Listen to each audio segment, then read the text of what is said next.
Fuck me, really? It was fun.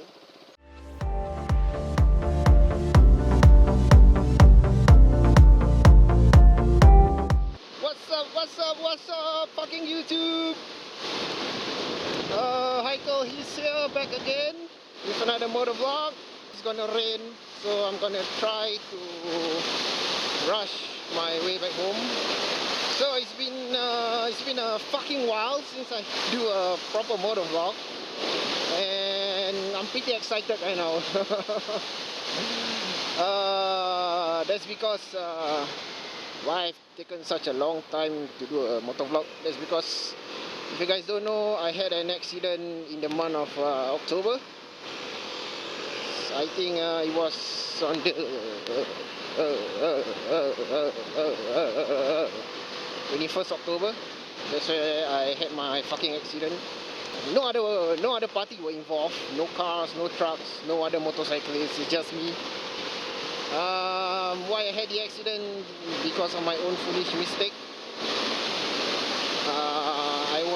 I was not skillful enough to take that particular corner.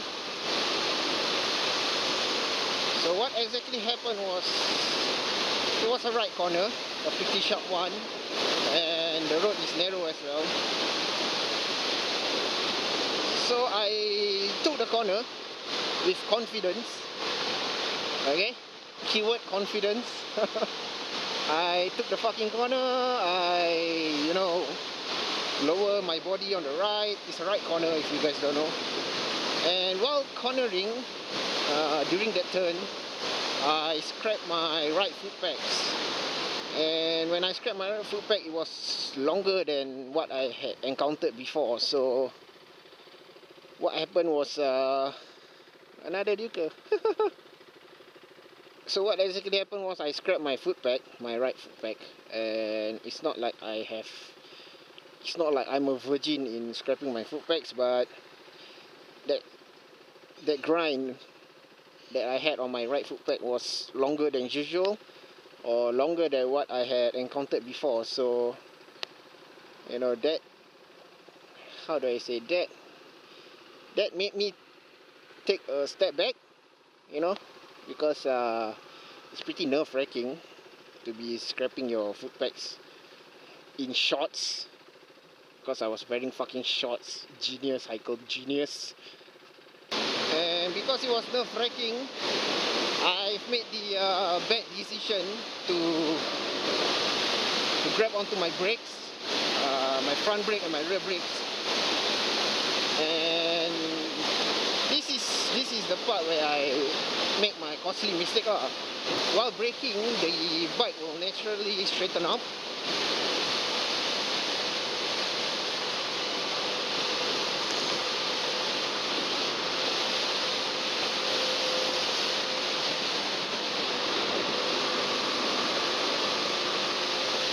And so there I was, pressing my brakes during a corner, and the bike stood up.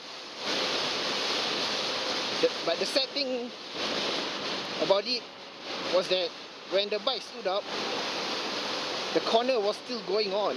So naturally I stood up, the bike straightened out, go straight, and I hit a curb. And I flew. I was thrown from my bike. There was this signpost, or reflective signpost on the pavement. I hit my right knee on the signpost, and at the same time, I think I tore my knee from the signpost itself.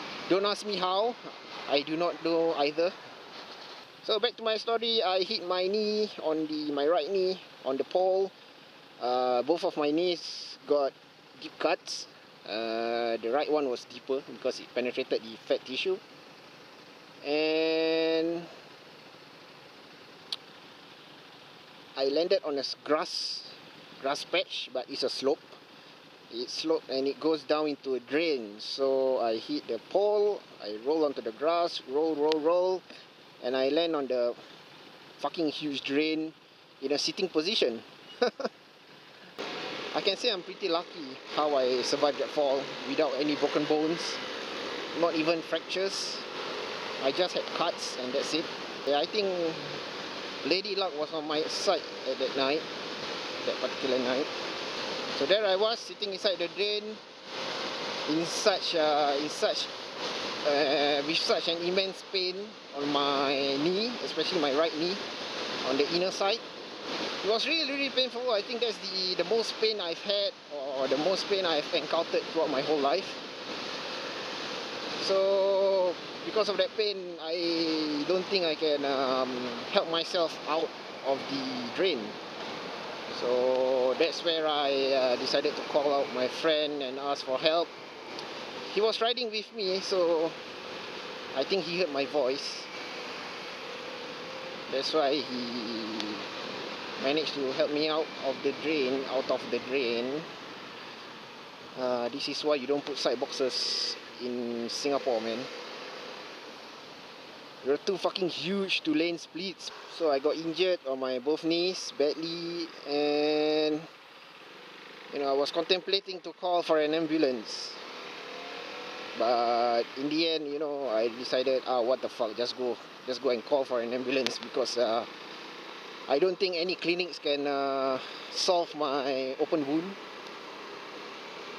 So call an ambulance, brought me to the nearest hospital, which is NUH, and there I was, having my first experience riding inside, not riding, but lying on the stretcher in an ambulance. The journey was pretty fast. And the next thing I knew, I am at NUH hospital, ready to be warded and ready for operation. Yeah, just so you know, my both knees required stitching. That's why the surgery is required. So that's how I had my fucking accident. Recovery time took me about a month, although it's just like open wound tear that required basic surgery. The thing about the injury is there was a huge impact on my right knee. That's why it took me quite a while to start walking again. I was casted. I mean, my right knee was casted for like 2 weeks. So I was, most of the time I was on the bed. Fucking hell, what the fuck? Give some space for us motorcyclists to lane split, man. If you're unhappy about it, suck it up. Why do you buy a car in the first place? In such a fucking tight city like Singapore. In terms of damage wise, I think some of you guys who followed me on Instagram, you guys can see that. My whole headlight was broken, my handlebar was bent, my front forks, especially the right side, there was a huge dent in it. And then my wheel alignment is wrong, my wheel axle is wrong, requires repair. My left side engine case was grinded off up to a certain extent, but thankfully no engine oil was leaking. Both of my upper and lower 333 clamp was dented and required replacement. There is a piece of metal fragment that was snapped from my fucking swing arm. You know, the screw hole where you screw your spool or you screw your bobbins or your swing arm sliders. Yeah, that hole, the huge M10 size hole. My mirrors are busted, and I got these brand new Rizoma mirrors. They are replicas, they are not originals, because originals are fucking expensive as fuck. My tank has some some kind of chip offs from the stones and pebbles that was on the pavement. My crash bar, yes, my crash bar saved a lot of damage. It's because it landed sideways on the left, and thankfully my crash bar did its job. I will definitely recommend SW Motec crash bars for the Duke 390. It has done its job in my situation, and how do I say, the paint job and the metal coating or the metal they use is good. The paint job is good. The metal is strong, because even though I fall, usually metal will tend to dent, but there's no denting in my crash bars. The only thing is that some of the paint and some of the metal will grind it off because it's slided on the fucking pavement. So that was basically it. In terms of how much I spent for the repairs, let's say I spent about $2,300. What does this $2,300 includes?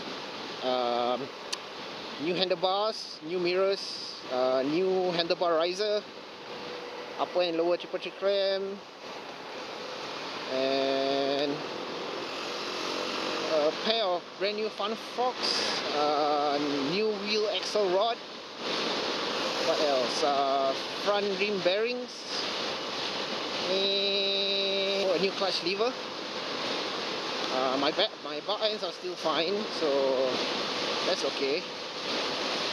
A new headlight bracket, 4 plastic rivets, you know, that's on the side of the headlight. I think that's all. I know in Singapore the forks can get pretty expensive if you get from the local dealers, especially agents like KTM Duke, and Speed Zone, just to name a few. They can get up to $1,000. As for my case, it only costs about $500 Sing, but I took a huge risk basically, because I purchased directly from India, and you know, by purchasing directly from India, there's shipping time, there's lead time, there's a lot of time wasted meaning to say I waited like 1.5 weeks long just for the new forks. Instead of paying $1,000, I only paid for like $500 for a pair of new forks. Lower triple tree included. The steering cone, I think, that's also included. That's basically what happened to me 2 months ago. Now it's already December. I'm doing this motovlog in December. So I like to apologize if this motovlog is a bit draggy, also a bit noisy, because I'm using my old camera, the ROM 2. So that is basically what happened to me like 2 months ago. If you guys are, you know, capo and interested to know. Sadly, I don't have a video of it. You know, that sucks.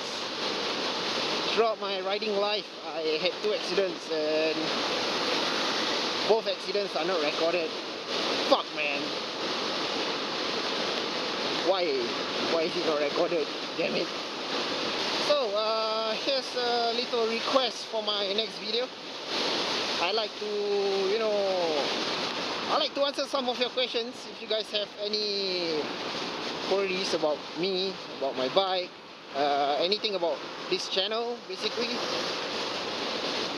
It's time for some Q&A, you know, Q&A video. I mean, I'm pretty sure some of you guys are very, very curious, very, very interested in the boring life of Heikel Adenan.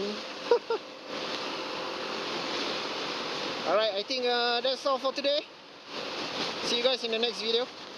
And remember, drop a comment below if you guys have any questions and you guys want me to answer them. See ya guys, bye bye, peace.